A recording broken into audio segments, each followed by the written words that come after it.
Station, this is Houston. Are you ready for the event? Houston Station, we are ready for the event. Houston ACR, this is Mission Control Houston. Please call station for a voice check. Station, this is Houston ACR. How do you hear me? We hear you loud and clear, ACR. Please stand by for opening remarks. Hi, my name is Kendall, and I'm from Bloom Carroll Middle.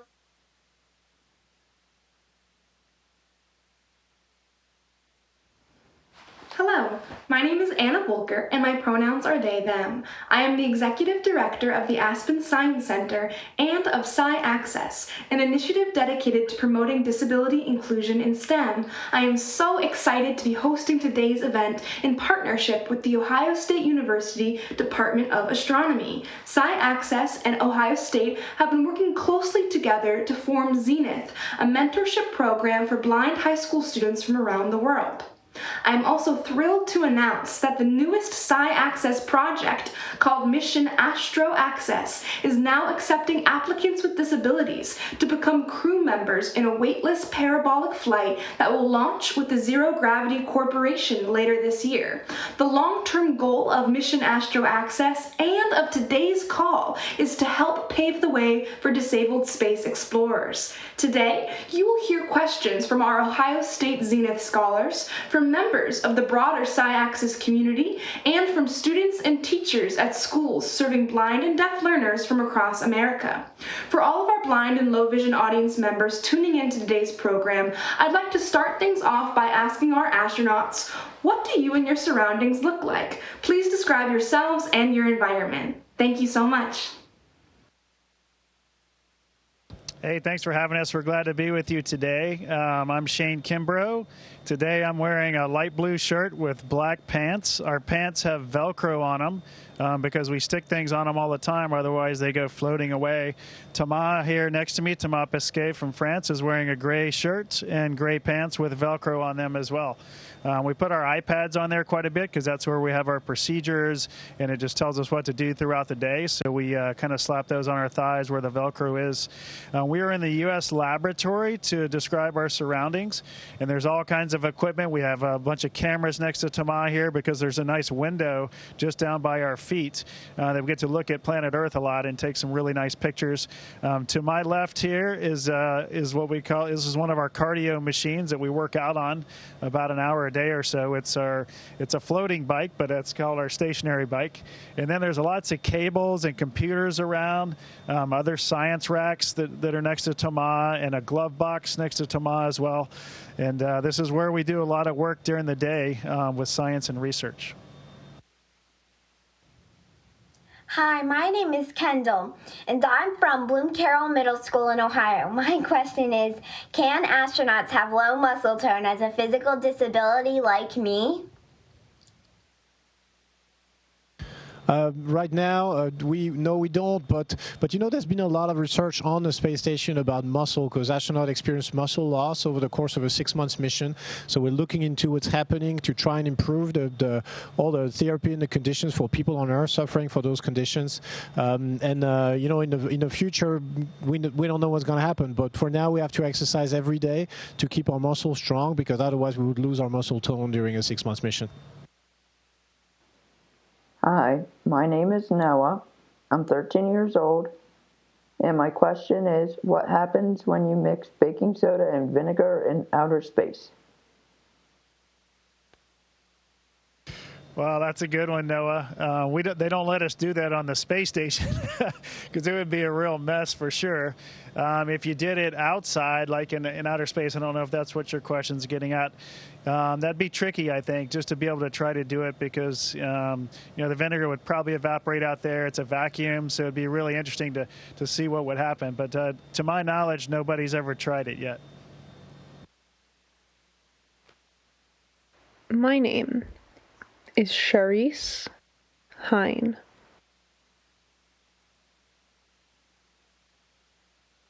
I'm speaking for my student at the Ohio School for the Deaf. My question is, suppose radio transmission from astronauts is lost. Do they know sign language in order to communicate? It's a great question. We don't learn per se sign language, but when we're outside in our spacesuits doing a spacewalk, if we lose the radio, then our only means of communications are going to be visual. So we have a set of signs that we're using to say stop, go, continue, everything is fine, or things are not going well, and lots of other technical terms that we have that we agree on and that we use between us. Is kind of a code. So I mean, as such, it's kind of an embryo of sign language. And yes, we're using this, or we would be using this if we lose our radio transmissions outside of the space station. Inside of the space station, we can usually talk to each other, but we're also using a lot of nonverbal communication because it just makes our days easier and more efficient. Hello, my name is Vincent. My question to you guys is, I know you guys are in space for extended periods of time, but how is the oxygen cycled in order for you guys to breathe? Thanks for your time. Thank you for your question.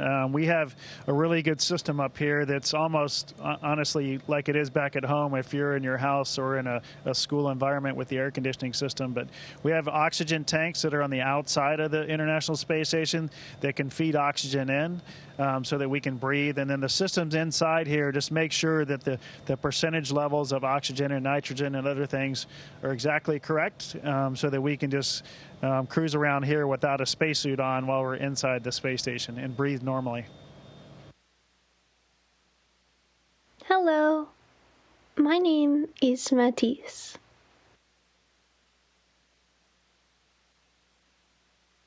This is my sign name. I am from MSD, the Maryland School for the Deaf. I have a question for you. I am curious. Can astronauts who travel to space play Roblox online with me? We don't have a real internet connection. I mean, it's getting better now. It's my second mission. You know, it's like at home, the internet connection gets better, but we're not really directly connected to the outside world. We're connected to NASA on the ground, and then they connect themselves to the internet. So we have a small internet connection. We can have emails and phone calls, but we don't have video games right now. Maybe in the future, you know, things always improve, things get better. So maybe in the future, you know, our downtime, we can play online video games, but for the time being, it's not the case. Hello everyone, my name is Megan Jordan, a student at the University of Alabama in Huntsville and a member of the Patty Grace Smith Fellowship, a program that connects Black undergraduate students with jobs and mentorship in the aerospace community. Today I have a question submitted by Stokely at the Marie Phillips School at the Learning Center for the Deaf. Stokely says, what are you guys currently working on? We're very busy almost every day, as you might imagine. This week I'm working on our water processing facility because it went down or it broke about a week or so ago. So we've got to get that back running again so that we can get our water processed correctly so that we can have food. You know, we put a lot of water into our food so we can have that to eat and then we can have clean water to drink. So that's taking up most of my time, and other folks are working on science experiments and other maintenance activities on the space station. And of course, we always work out, like Thomas was talking about earlier. We work out about 2 hours a day, about an hour of cardio and about an hour of resistive weightlifting exercises. Hi, my name is Soteris. I'm from Massachusetts. I'm very curious. I know you guys are very, very busy on the space station, but I wonder if you're able to take a break. So you're working all day, then you finally get a break. During your break, what do you do? Do you do nothing at all, or do you have specific activities? I'm really curious. Let me know. Well, it's a good activity. It depends. Some of us, we might have some hobbies that we like to do. We take a lot of pictures. We also have, some recreational activities. We have some sports ball up here.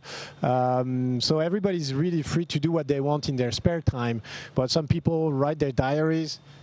Some people, read. Some people just film something to remember those time on space station. Those are very special times that you want to remember. So it's really up to the individual. Sometimes we do group activities, and sometimes you just float and you just watch the Earth go by, because it's one of the most beautiful things you could possibly see. So there's a lot of things you could do on the space station over a course of a 6-month mission, and you need sometimes to take a break and to think about something else than just work.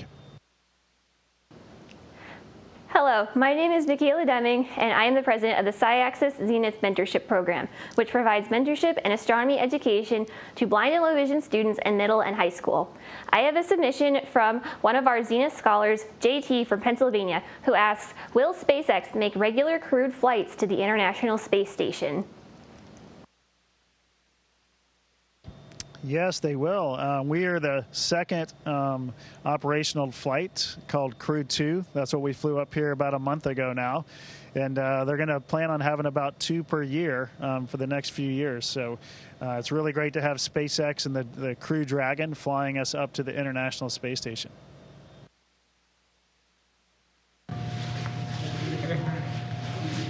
Hello, everyone. My name is Dom, and I'm from Cleary School for the Deaf on Long Island. I have a question for you. Can a deaf person become an astronaut? It's a great question. Currently, no, there's no such thing. But you never know how things can evolve. If you remember the astronaut from the 60s and the 50s, the 60s and the 70s, sorry, they probably couldn't imagine that today you could have LASIK eye surgery and you could make your eyesight better, and you actually can become an astronaut even if you're not born with a perfect vision. So hopefully things evolve in that direction. And we're looking into it at ESA. We have a project to evaluate what it would take to send somebody with a handicap in space. So it's something that will happen in the future, not just right now, but in the future. I'm convinced this is going to happen. Hi, my name is Caitlin, and I'm an intern with the SciAccess initiative from Columbus, Ohio. I'm currently in the process of advocating for the inclusion of a deaf astronaut on a future NASA mission, so I wanted to ask, how do you deal with extremely noisy environments aboard the ISS? Thanks for the question, Caitlin.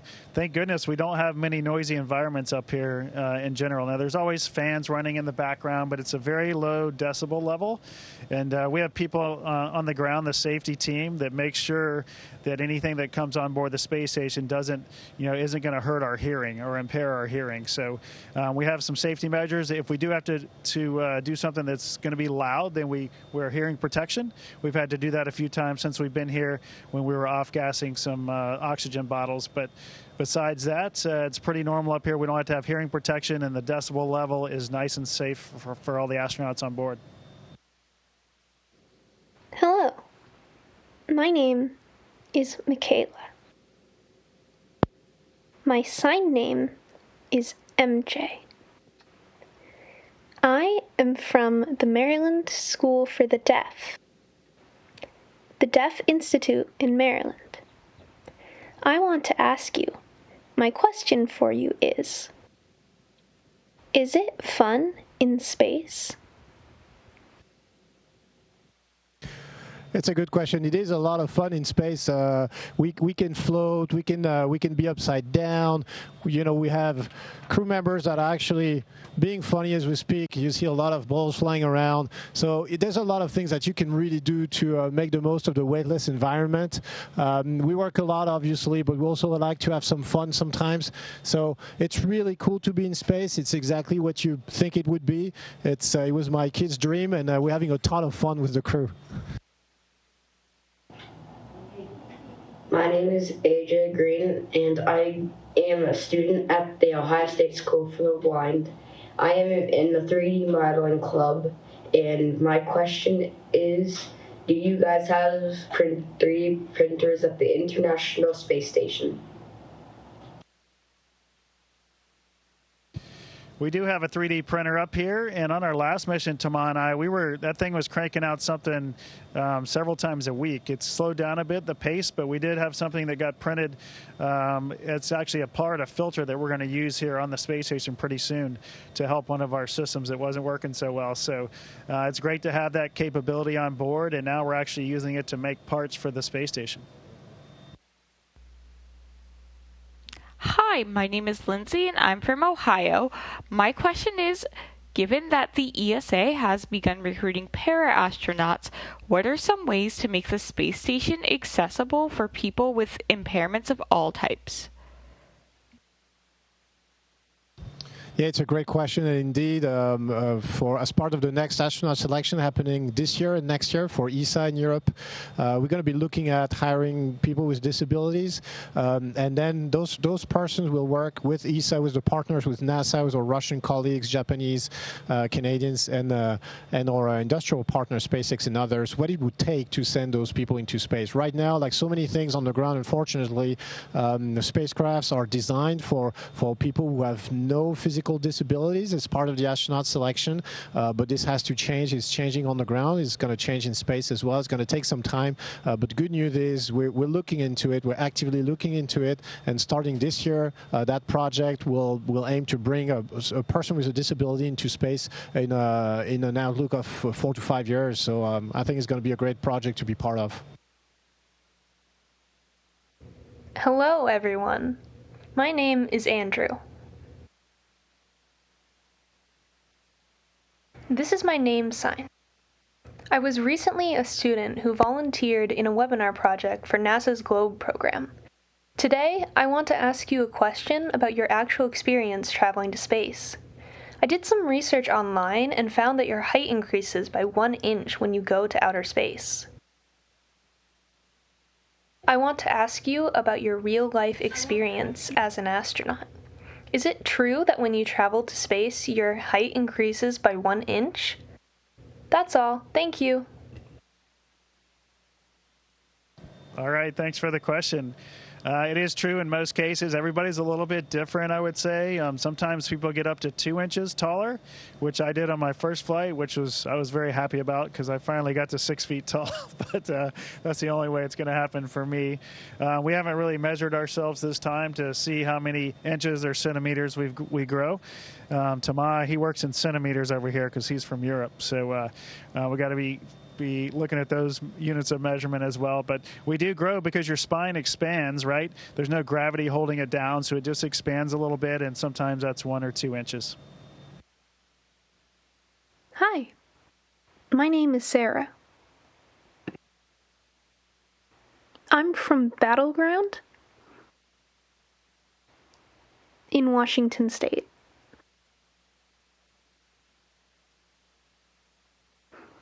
I live there. I'm really curious. Why did you want to become an astronaut? I'm curious. It's a great question. I wanted to become an astronaut because I was passionate about flying, about everything, seeing the Earth from above and being among the clouds and having this view and this feeling of flying was just my passion. I became a pilot. Shane was a pilot too, so it's very common, but it's not the only way to become an astronaut. I was also looking at doing something useful, not just something that's good for me, not just something that's selfish, but I truly believe that being an astronaut and doing some research, doing all the research we do on the ISS benefits everybody, benefits humanity. We're doing this for the people. We're not doing this for ourselves, even though we like doing it. So I think combining those two aspects was really great. And I think being up here, you're really freed from all the constraints of the human body, and that's what floating is actually. It's you don't have a weight anymore. Everything is easy. Everything you can fly, you can float around. It's really you're freed from all the constraints of the Earth, and that's a fantastic feeling. You feel like you're a superhero. You have superpowers, and that's something we love. So that's why astronauts always want to fly to space, and once they've been to space, they want to fly again. Hi, my name is Izzy. I live in Colorado. I have a question for you. What is your favorite kind of game to play in space?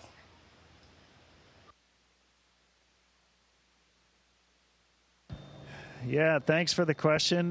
We don't have like games maybe that you would have at home. Like we don't have board games or anything around here. It'd be very challenging to have pieces because they'd all be floating around.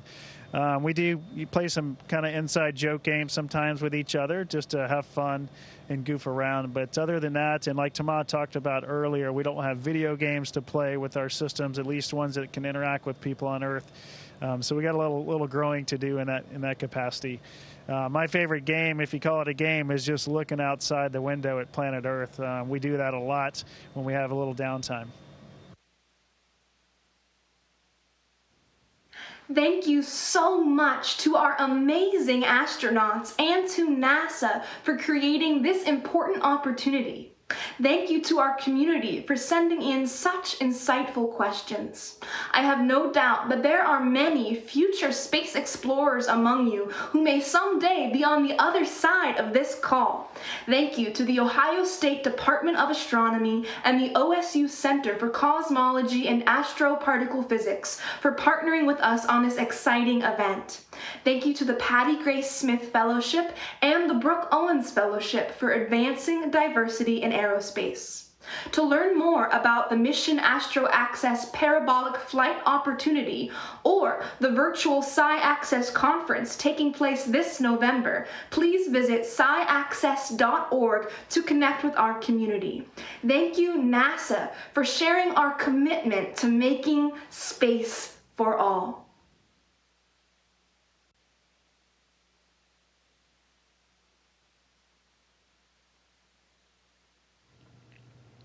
Station, this is Houston ACR. Thank you. That concludes the event. Thank you to all participants. Station, we are now resuming operational audio communications.